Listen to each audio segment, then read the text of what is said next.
Hi, everyone. Welcome to the How to College podcast, where we share real conversations about what it's like to be a first gen college student and what that means before, during, and after college. We created this podcast to share some of the knowledge that we've gained along the way and to help others going through some of the same challenges we experience as first gen college students. My name is Sandra Fernandez, and I'm one of the new Season 3 podcast co hosts. Today, I'll be introducing myself and talking about my personal college journey. This will take you from my immigrant parents to my education in Mexico and in the US to working two jobs while going to college part time. And I'll talk about how I finally made it to graduation day. Thank you for tuning into this podcast and allowing me to share my experience with you.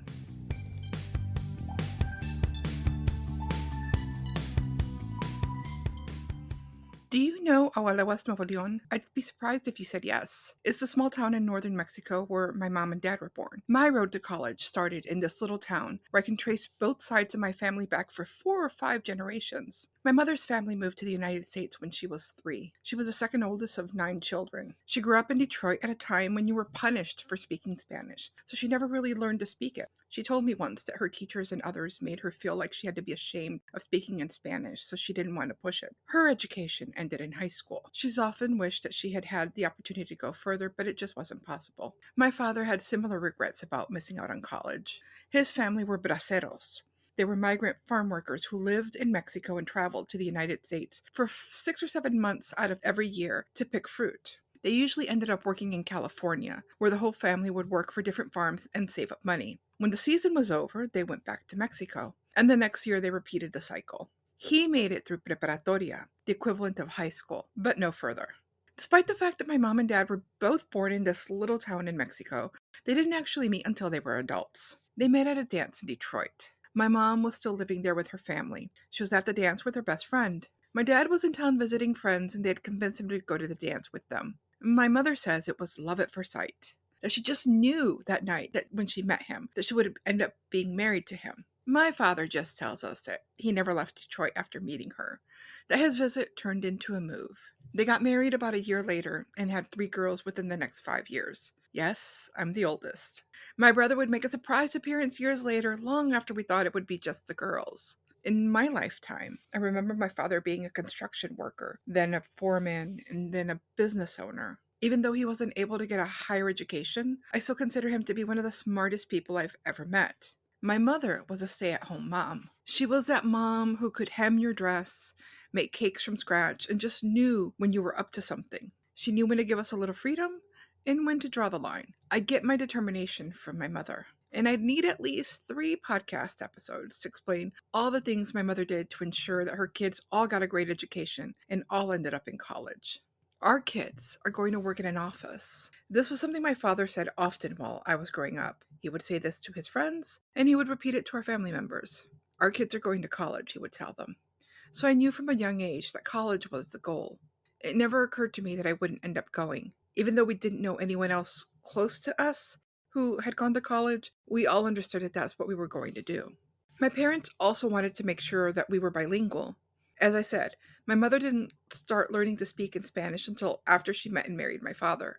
She understood it, but the lessons from her childhood meant that she didn't learn to speak it. My father was bilingual, but he spoke English with an accent, and he knew that this often counted against him when he was doing business. They wanted us to speak English and Spanish, and they wanted us to speak both languages well. They also wanted us to be able to read and write in both languages. To accomplish this, we were sent to study in Mexico. We lived in Agualeguas with family while attending school there. I went to junior high and high school there. You have to remember that most prospective college students learn the college application process from school counselors and teachers while they're in high school, or they learn it from family members who have attended college.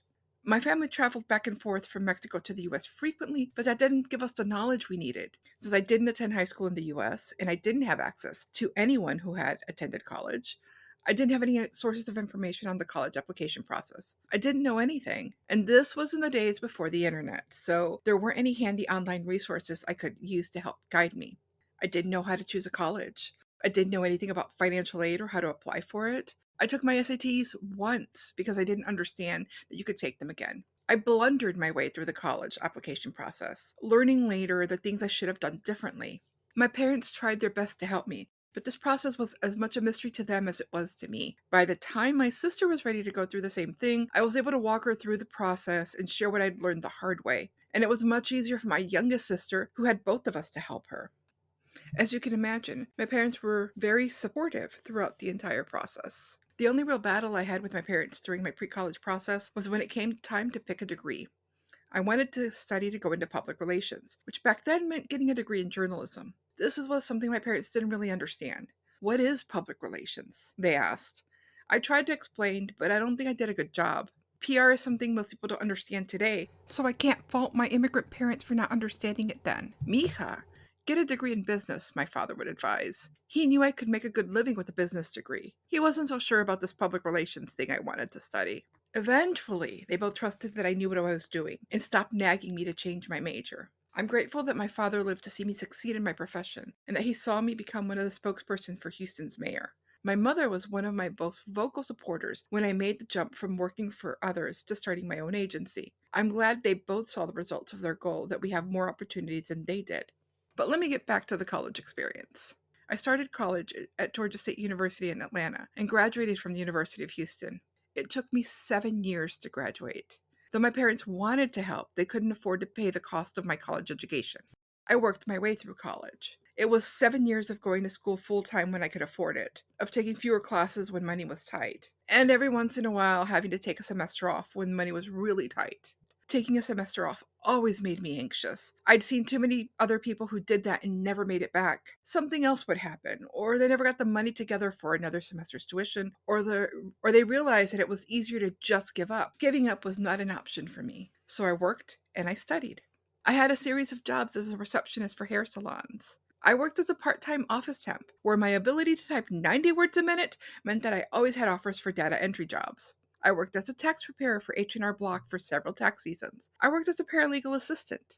One memorable summer, I worked weekends at McDonald's. This was back when they still did the children's parties there. I would go in on Saturday and Sunday and do 4 or 5 birthday parties every day. That meant entertaining and keeping track of about a dozen kids for each party. It's the most exhausting job I've ever had. And through it all, I kept on taking classes. When I finally graduated, I was so happy that I didn't have to take any more classes. I was exhausted and relieved, and I almost didn't walk because all I really cared about was not having to register for another semester of classes and not having to juggle the workload anymore. I do want to point out that I did manage to make some time to get involved in some college activities and to make some great friends while I was in college. I'm still good friends with several people I met there. Looking back at my college experience, I know that I was lucky enough to enjoy my time there despite the challenges I faced. But there's so much I wish I'd known while I was going there. So much I wish I'd known while I was going through the process of getting my degree and when I was applying. It's because of that I joined this podcast. I hope that together we can help improve your college journey.